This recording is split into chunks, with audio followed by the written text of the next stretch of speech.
everyone. Today's book is a very recently published YA story called The Reappearance of Rachel Price by Holly Jackson. This book was published on April 2nd, 2024, and as of the time of this recording, it has a 4.31 average score on Goodreads. I do think that score is a little higher than it should be. I would put this maybe at like a 3.8. I do think this is the best of the books that Holly has written. She's previously done 5 Survive, which was a standalone book, and she did the series A Good Girl's Guide to Murder, which had the 3 main books, and then the novella prequel. I do think this book is better than all of those. At the same time, I think it's about 100 pages too long. And I didn't really like any of the characters. So I will go through a real brief synopsis and toss in some of my thoughts and keep the spoilers out of this review. So they're on Goodreads if you want the whole story spoiled. So Holly Jackson, Miss Jackson, she goes back to the formula that worked so well in the past with a little bit of a tweak. So in her previous series, it was about the recording of a podcast, and this one's about the making of a documentary. The documentary storyline is the focus for maybe like the first 100 pages or so, and then it basically ceases to exist. So it kind of becomes that the filmmakers are just there because the plot wants them to be there, but they basically stop filming, and it's just kind of weird. One thing very early on that I thought was really funny, and this is on page 45. Let me find it here. Bottom of 45. She got into bed, making eye contact with the book waiting for her on top of the nightstand. The plot hadn't really got going yet. A lot of backstory. But something exciting was going to happen soon. It had to. The title promised it. And I thought that was funny. I thought a little meta reference there that, yeah, we're 10% through the book and really nothing has happened. And even from the title, we know what's going to happen. So our main character is a high school girl named Annabelle. She goes by Belle. And she's not a very sympathetic character. I didn't really like her. She was pretty obnoxious. And her mother is the titular Rachel Price. And Rachel had gone missing when Belle was about 2 years old. 16 years later, Rachel reappears. And she says where she has been. And Belle doesn't believe this story. So Belle spends the vast majority of the book trying to find holes in these stories and these details, and she is convinced that Rachel is completely lying about everything.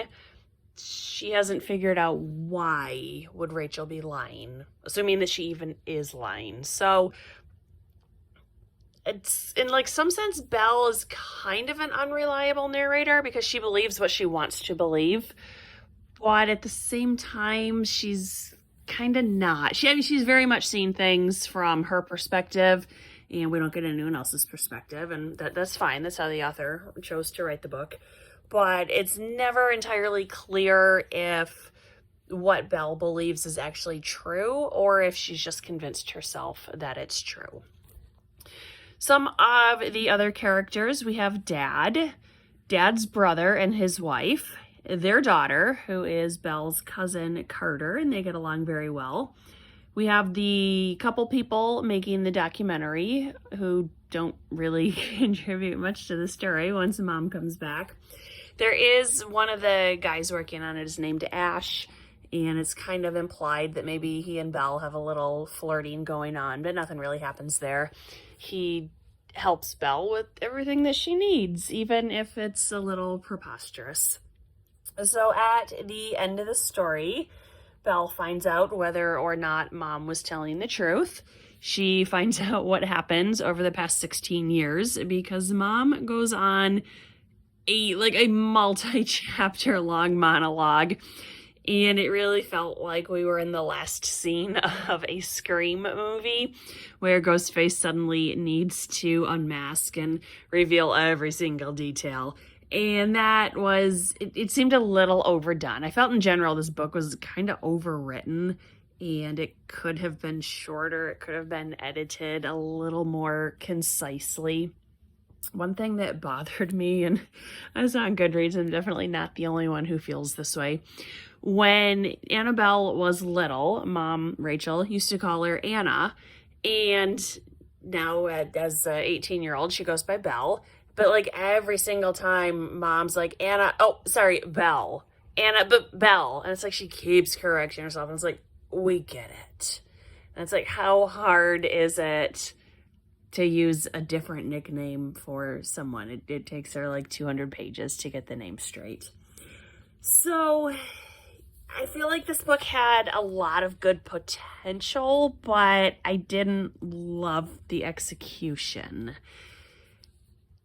There was a storyline with the cousin. Everything was fine.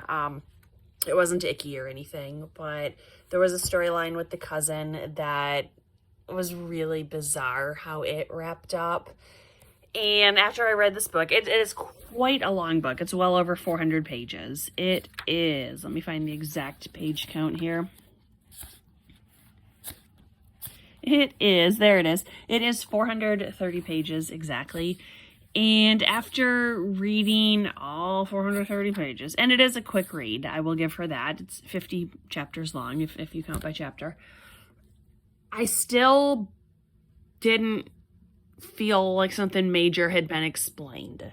So we find out what had happened to Rachel and both what caused the disappearance as well as how the reappearance happened, but I still had a really major question as to why the disappearance happened. So it's like they kind of tell us why, but they don't really tell us the deep down underneath reason why. So I thought that needed to be explained a little bit better. So overall, yes, I guess I liked this book. I definitely thought Five Survive was better, but I did like this one better than the original Good Girl's Guide to Murder. So I would give it like maybe a 3 or 3.5 out of 5. It kept my opinion for the kept my interest, excuse me, for the most part. I didn't love it, and it really needed some editing. So I don't know, maybe it's I'm not the target audience, obviously, but it's this one didn't really work for me. If you read it, I hope you get more enjoyment out of it than I did. So this was The Reappearance of Rachel Price by Holly Jackson. Thanks for watching. Bye.